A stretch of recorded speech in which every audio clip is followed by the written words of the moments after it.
O Grande Cisma, por Oswaldo Polidoro, reencarnação de Allan Kardec. Rasgando o véu. A primeira perseguição em massa, oficialmente levada a efeito contra os cristãos novos, relata-nos a história. Teve lugar no reinado do truculento Nero, ano 64 DC, depois de Cristo. Acusado, o imperador pelo povo de haver ateado fogo à cidade de Roma para se inspirar, pois fora visto, na ocasião, de lira em punho, a entoar um hino sobre o incêndio de Troia, lançou toda a culpa desse crime contra os seguidores do Nazireu. Daí o motivo pelo qual o poviléu, assolado como a hiena bravia, exigisse o trucidamento sumário e impiedoso desses mártires, ora nas arenas a sanha dos leões, ora untados com pés para servirem de archotes vivos em dias de festa nos jardins do famigerado César. Foi esse, realmente, o primeiro golpe assestado contra o verdadeiro cristianismo nas pessoas dos seus ardorosos e sinceros sectários. Todavia, foi Décio, dos imperadores romanos, anos 249 a 251 DC, o primeiro a empreender uma perseguição sistemática e oficializada contra os neófitos da doutrina cristã. Iniciada nesse reinado, ela se desdobrou até atingir o seu clímax no governo de Diocleciano, anos 303 a 311 DC. Caracterizada pela sua violência sanguinária, foi, entretanto, o marco inicial de uma completa transformação tática e política no reinado do imperador Sárdico, transformação essa visando a nova seita. Como os métodos violentos aplicados contra essas vítimas inermes não surtiram o efeito desejado, havia, portanto, mais que nunca, necessidade de mudança dessa atitude drástica por outra mais inteligente e eficaz, uma vez que logo nos 2 primeiros séculos de vida, o cristianismo havia aumentado consideravelmente o seu raio de influência, no terceiro avassalara todo o Império Romano e no princípio do 4º século estendeu-se também pelo Oriente. O sangue dos mártires era, assim, como que a essência generosa e providencial que conferia à doutrina a consistência vigorosa e tenaz do cacto bravio a desafiar a aspereza do chão pissarrento. No dizer de diversos historiadores, Constantino era um homem relativamente iletrado, porém sagaz, de uma acuidade espiritual ilimitada. Percebeu ele, desde logo, a inutilidade daqueles processos de perseguição calculada e fria movida contra os nazireus, como eram então chamados. Por outro lado, ante seus olhos, processava-se rapidamente o desmoronamento do império, pela falta de unidade, coesão e moral. A sociedade romana deixava-se empolgar e corromper-se ante as pompas e a ociosidade do viver oriental. De promiscuidade com os elementos bárbaros da invasão, os súditos não obedeciam mais ao governo central. Os desregramentos morais, as incontinências, a lascívia e outros vícios que prognosticam sempre a deterioração social roíam surdamente o pedestal das instituições romanas, anunciando o fim próximo dessa civilização decrépita e doentia. Tudo isso passou como um relâmpago pelo cérebro de Constantino. Urgia, pois, uma providência eficaz para evitar a catástrofe iminente. No seu leito de morte, corroído pelas úlceras, Galério, aquele mesmo potentado que antes arrancara das mãos de Diocleciano o famoso edito de perseguição aos cristãos, entregava aos seus executores outra ordem, mas esta de complacência à nova doutrina. Remorso ou não, quiçá, quem sabe? Os mesmos fundamentos que despertaram os cuidados e a preocupação de Constâncio, o tetrarca moribundo via no seu último gesto o passo fundamental dado no sentido da solução de um grande e importantíssimo problema. Eis o edito. Abre aspas.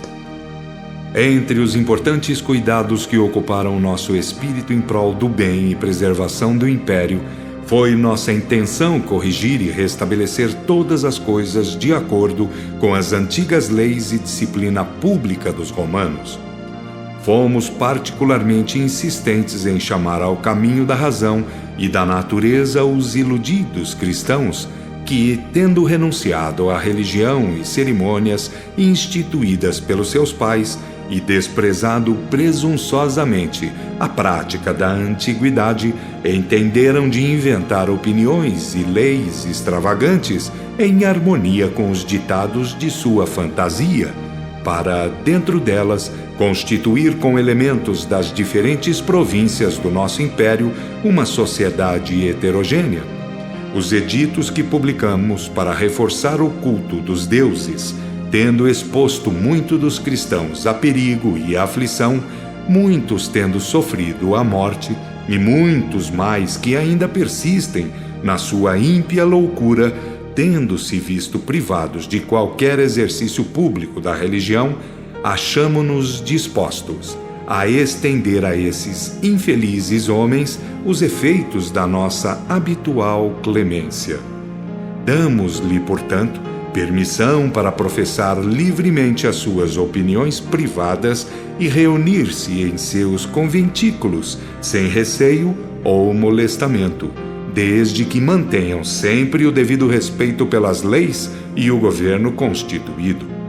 Por um outro restrito, manifestaremos as vossas intenções aos juízes e magistrados, e esperamos que a nossa indulgência estimule os cristãos a oferecer as suas orações à divindade que adoram, pela nossa segurança e prosperidade, pela sua própria e pela da República. Fecha aspas. H. Universal. H.G. Wells. Anos depois, subia ao trono Constantino, o Grande.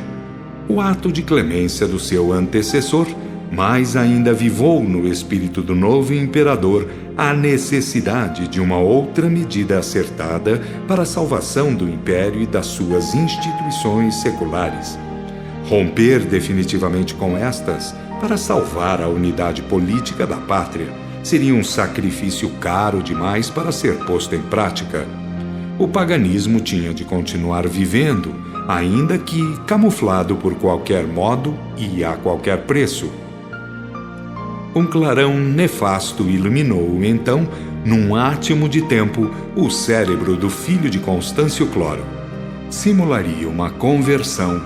Desse modo, estaria perfeitamente garantido o plano que concebera para manter a hegemonia do Estado e solapar os alicerces da nova religião, em proveito das instituições romanas. Desse conchavo resultou o Edito de Milão e a convocação pelo poder temporal do famoso Primeiro Concílio de Nicéia, ano 325. Constantino fez da Igreja uma instituição prepotente, autoritária, absoluta, porém sempre um instrumento dócil aos interesses políticos do Estado, ainda que, para isso, fosse necessário derramar, como derramou, o sangue generoso de tantos mártires.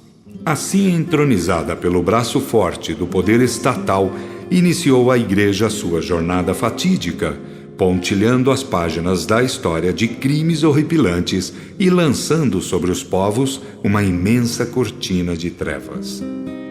O Segundo Concílio de Nicéia, fiel às tradições do paganismo, assegurou a adoração das imagens, condenada pela lei. O cristianismo emergido dos decretos forjados nos concílios nada tinha de comum com a pulcra doutrina pregada por Jesus. Em nada diferia dos cultos Serapis, Amon ou Bel-Marduk, no dizer de Wells. Fez do Papa um Deus e da verdade um mistério proibido à argúcia dos fiéis.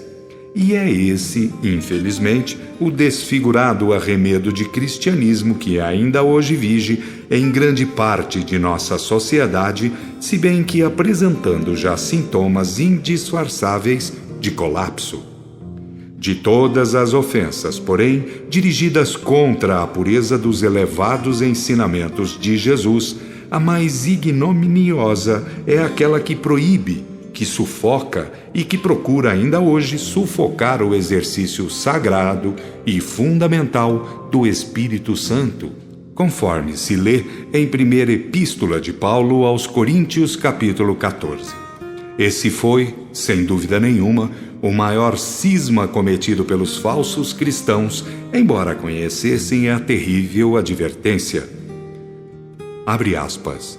Portanto vos digo, todo o pecado e blasfêmia serão perdoados aos homens, porém, a blasfêmia contra o Espírito Santo não lhe será perdoada, e todo o que disser alguma palavra contra o Filho do Homem, perdoar-se-lhe-á, porém, o que há disser contra o Espírito Santo não se lhe perdoará, nem neste mundo, nem no outro.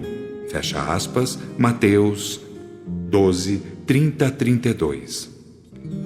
Perseguidos e espezinhados por todos os lugares pelo feroz anticristo, esses médiuns foram paulatinamente desaparecendo, enquanto a besta 666, ao contrário, ia consolidando seus tentáculos em todos os quadrantes do mundo profano. O materialismo, como consequência dessa apostasia, desenvolveu as suas raízes. Cumpre-nos, todavia, o dever de saber fazer a distinção devida entre catolicismo e cristianismo, hoje tão lamentavelmente confundidos. Assim, enquanto advertia o profeta Jeremias, maldito o homem que confia em outro homem, o Papa se fazia infalível.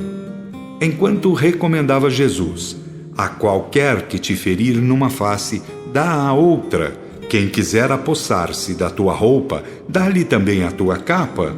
Ama os vossos inimigos, etc. A bula do Papa Nicolau II proclamava: anátema eterno e excomunhão ao temerário, que não tenha em conta o nosso decreto e que, em sua perseguição, tentar submeter ou perturbar a Igreja Romana. Que nesta e na vida futura prove a cólera de Deus e a ira dos apóstolos, cuja igreja ele tenha tentado derrubar, que a sua casa fique deserta, que seus filhos fiquem órfãos e viúva sua mulher, que seja desterrado e seus filhos obrigados a mendigar seu pão e expulsos de sua casa, que toda a terra combata contra eles e que todos os elementos lhe sejam hostis. Que belo exemplo de amor fraternal! Quanta diferença da mansidão e humildade de Jesus!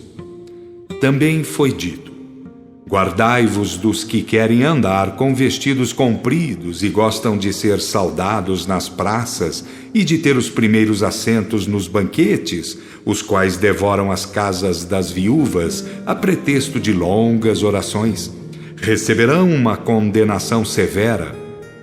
Sem comentários. A chamada conversão de Constantino não era, como se vê, mais do que uma reação para a sobrevivência do politeísmo pagão da Grécia e de Roma dos primeiros tempos. Todavia, as profecias de Jesus já previam a futura restauração da verdade antes do ano 2000, e hoje vemos o Espiritismo sacolejando vigorosamente os alicerces falsos dessa máquina que não tardará a se desmantelar, e a Igreja de Jesus, iniciada no Pentecoste, a irradiar benditas verdades para a salvação dos povos. São de Emmanuel as seguintes palavras. Abre aspas. Em vão o mundo esperou as realizações cristãs iniciadas no Império de Constantino, aliada do Estado e vivendo à mesa dos seus interesses econômicos, a Igreja não cuidou de outra coisa que não fosse o seu reino perecível. Esquecida de Deus, nunca procurou equiparar a evolução do homem físico à do homem espiritual, prendendo-se a interesses mesquinhos da política do mundo. É por isso que agora pairam-lhe sobre a fronte os mais sinistros vaticínios, fecha aspas, a caminho da luz. Os tempos chegaram. A onda de fenômenos psíquicos em crescente intensidade invadiu toda a Terra e já não há mais quem tenha o poder de sustá-la. Nesse crescendo constante e rápido, ao som do tropel fragoroso dos 4 cavalos apocalípticos, enquanto o mundo velho se esboroa irremediavelmente, os raios brilhantes de um novo sol começam a despontar no horizonte da vida. Em meio desse caos, o surdo rumor da velha igreja que se desmorona afuguenta, espavoridos os escravizadores do homem. Iniciada a restauração da igreja revelacionista, o ciclo agora vive a sua fase sintética e, assim, tudo procura seguir a senda da unificação. O grande cisma faz parte de uma série onde os interessados e estudiosos encontrarão os mais elevados ensinamentos e informes sobre o renascimento da Igreja Cristã. Heráclito Carneiro.